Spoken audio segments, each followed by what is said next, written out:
நாசிசம் and the rise of Hitler. இப்போ நம்ம இந்த ஃபஸ்ட்டு 2 பேஜஸ் இந்த சென்டென்ஸ்லேருந்து ஆரம்பித்து அடுத்த பேஜ் இது வரைக்கும் நம்ம ஒரு ஷார்ட்டாக கதை மாதிரி பார்க்க போகிறோம். ஓகேவா? ஸோ இதில் என்ன இருக்கிறது நீங்கள் வந்து புக்கில் படித்து பார்த்து தெரிஞ்சுக்கலாம். அதை நான் ஒரு ஷார்ட்டாக ஒரு கதை மாதிரி சொல்கிறேன், அப்போ தான் உங்களுக்கு புரியும். வேர்ல்டு வார் 2 வந்து 1939லேருந்து 1945 வரைக்கும் நடந்துச்சு. சார், வேர்ல்டு வார்னால் என்ன? அதாவது ஒன்றுக்கும் மேற்பட்ட நாடுகள், நிறைய நாடுகள் சண்டை போட்டுச்சுன்னா அதுக்கு பேர் வேர்ல்டு வார். ஸோ இந்த வேர்ல்டு வார் 2ல் 2 குரூப் இருந்தாங்க. அதாவது அலைட் குரூப்புன்னு ஒன்று, இன்னொன்று வந்து ஆக்சிஸ் குரூப்புன்னு. ஸோ இந்த ஆக்சிஸ் குரூப்பு உடைய முக்கியமான தலைவர் யாருன்னு பார்த்திங்கன்னா ஜெர்மனி. அப்புறம் ஒரு சில நாடுகள் கூட சேர்ந்துக்கிட்டாங்க, இட்டாலி, ஜப்பான்லாம். இவங்க வந்து ஆக்சிஸ் குரூப். ஓகேவா? இந்த க்ரீன் கலரில் சுற்றி இருக்கிறதுலாம் அலைட் குரூப். ஸோ இந்த 2 குரூப்புக்கு தான் சண்டை நடந்துச்சு. ஸோ ஸ்டார்டிங்கில் என்ன ஆச்சு, ஜெர்மனி வந்து அப்போ வந்து ஜெர்மனியில் வந்து ஹிட்லருடைய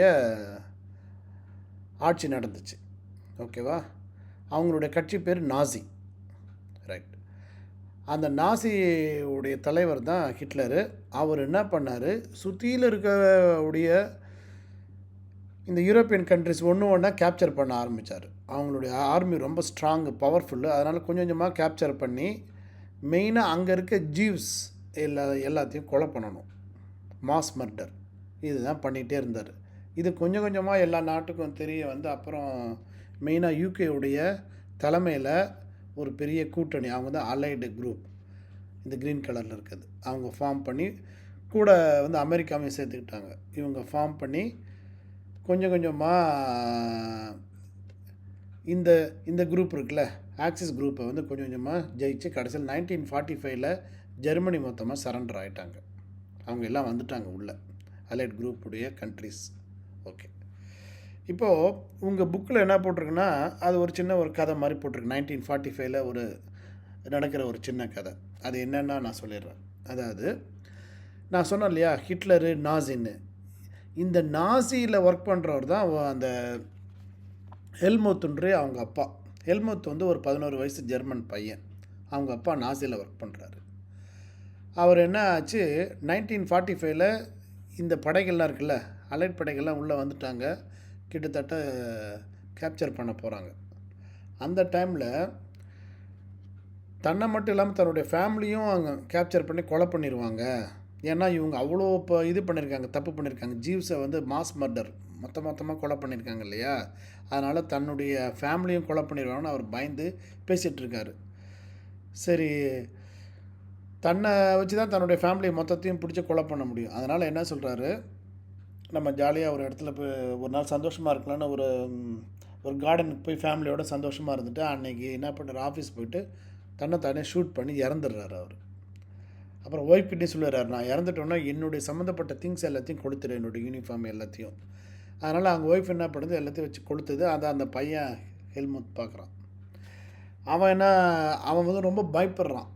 ஏன்னா அவன் 11 வயசு சின்ன பையன். அதனால் ரொம்ப பயந்துட்டு என்ன பண்ணிடுறான், அம்மா வந்து தன்னையும் கொலை பண்ணிடுன்னு சொல்லிட்டு அதுக்கப்புறம் 9 வருஷமாக அவன் வந்து அவங்க அம்மா கையில் சாப்பாடே சாப்பிட்லையாம். சாப்பாடு கொடுத்தாலும் வேணான்றோம், ஏன்னா விஷம் வச்சு கொண்டுடுவோன்னு சொல்லிட்டு அவனுக்கு பயம். ஓகேவா? சரி, இவ்வளோ பெரிய ஒரு அட்டூழியெல்லாம் நடந்திருக்கு வேர்ல்டு வார் 2ல். இதுக்கு முக்கிய காரணம் யாருன்னா ஹிட்லரு, அவருடைய கட்சி நாசி. இந்த மாதிரி இவங்க எல்லாத்தையும் எல்லா கண்ட்ரீஸும் கேப்சர் பண்ணி இந்த ஜீவ்ஸ் மட்டும் இல்லை மற்றவங்களையும் கொலை பண்ணியிருக்காங்க, மாஸ் மர்டர் பண்ணியிருக்காங்க. இதுக்கு பேர் தான் நாசிசம்னு சொல்கிறது. ஓகே, இதுக்கு பேர் நாசிசம். Okay, right. ஸோ 1945ல் என்ன ஆச்சு, இந்த அலைட் குரூப் கொஞ்சம் கொஞ்சமாக ஜெர்மனிக்குள்ளே வந்து கிட்டத்தட்ட எல்லாரையும் கேப்சர் பண்ண ஆரம்பிச்சிட்டாங்க. அந்த டைமில் இப்போ இந்த பிக்சர் பார்த்திங்கன்னா இவர் ஹிட்லரு, இவர் வந்து காபல். இவர் வந்து ஒரு ப்ராபகேண்டா மினிஸ்டராக இருந்தார் அந்த நாசி இதில். இவர் என்ன பண்ணிருக்காரு, இவர் அப்படியே மொத்தமாக தன்னுடைய ஃபேமிலியோடு சூசைட் பண்ணிக்கிறாரு. ஏன்னா எங்கே அவங்க வந்து கேப்சர் பண்ணிட்டா பெரிய பிரச்சனை ஆயிரும், இவர் ஃபேமிலியோட சூசைட் பண்ணார். இவரும் வந்து தானே ஷூட் பண்ணிட்டு ஒய்ஃபையும் வந்து ஷூட் பண்ணிக்க சொல்லிடுறாரு. இது மாதிரி நிறைய முக்கியமான அந்த புள்ளிகள்லாம் இருக்காங்கல்ல நாசியில், அவங்க எல்லாம் தானே ஷூட் பண்ணி இறந்துடுறாங்க. அவங்களாம் ஆக்சுவலாக அந்த கடைசி கட்டத்தில் பங்கரில் ஒளிஞ்சிட்ருப்பாங்க. பெர்லினில் ஒரு பங்கர்னால் என்னென்னா, பூமிக்கு அடியில் ஒரு பில்டிங் மாதிரி கட்டி அதில் தங்கியிருந்தாங்க. ஓகேவா? சரி. அதுக்கப்புறம் இந்த அலைட் குரூப் அங்கே வந்துட்டோன்னே என்ன பண்ணாங்க, மீதி இருக்க அந்த நாசி ஆளுங்கெலாம் பிடிச்சி அவங்க என்ன பண்ணாங்க, இந்த நியூரம்பர்க்னு ஒரு இடத்துல வந்து கோர்ட் வச்சு விசாரணை நடத்தி அவங்களுக்கு தண்டனை வழங்குறாங்க. கொஞ்சம் பேருக்கு தூக்கு தண்டனை, கொஞ்சம் பேருக்கு வந்து ஆயுட்காலம் வரைக்கும் தண்டனை. ஓகேவா? தண்டனையும் ரொம்பவும் கொடுக்கறதுக்கு அவங்களுக்கு மனசு வரல. ஏன்னா ஏற்கனவே வந்து ஃபஸ்ட்டு வேர்ல்டு வாரில் இப்படி தான் ஜெர்மனிக்கு நிறைய ஒரு பாதகங்கள் பண்ணாங்க. அதனால தான் ஜெர்மனி வந்து இந்த அளவுக்கு அவங்க திரும்ப வந்து ஃபைட் பேக் பண்ணுற மாதிரி ஆயிடுச்சு. அதனால் அவங்க ஃபீல் பண்ணி ஓரளவு தான் இந்த தண்டனை கொடுத்தாங்க. ஏன்னா அவங்க பண்ண அட்டூழியத்துக்கு இவங்க பண்ணதெல்லாம் கம்மி தான். Okay, right. ஸோ இப்போது இந்த வேர்ல்டு வார் 2 இதை வந்து எப்படி சொல்லணும்னா ஜெனிசைடல் வார்னு சொல்லலாம். ஹிட்லர் நடத்தின இந்த வேர்ல்டு வார் 2க்கு பேர் ஜெனிசைடல் வார்னு சொல்லலாம். அதாவது என்னென்னா 6 மில்லியன் ஜூஸை கொலை பண்ணார். இது இல்லாமல் 2 லட்சம் ஜிப்சிஸை கொலை பண்ணார். 1 மில்லியன் போலிஷ் சிவிலியன்ஸ், போலிஷ்னால் இந்த போலந்துக்காரங்க பொதுமக்களை கொலை பண்ணியிருக்காரு. இது இல்லாமல் 70,000 ஜெர்மன்ஸ், அவங்களாம் மென்டலி ஃபிசிக்கலி டிசேபிள்டு, அவங்களையும் கொலை பண்ணியிருக்காங்க. இது மாதிரி ஏகப்பட்ட படுகொலைகள் பண்ணியிருக்காங்க. அதனால தான் இதுக்கு பேர் வந்து ஜெனிசைடல் வார்னு சொல்கிறோம். ரிமைனிங் பேஜஸை நம்ம அடுத்த வீடியோவில் பார்க்கலாம். இந்த வீடியோ உங்களுக்கு பிடிச்சிருந்ததுன்னா லைக் பண்ணுங்கள், ஷேர் பண்ணுங்கள், கமெண்ட் பண்ணுங்கள். தேங்க்யூ.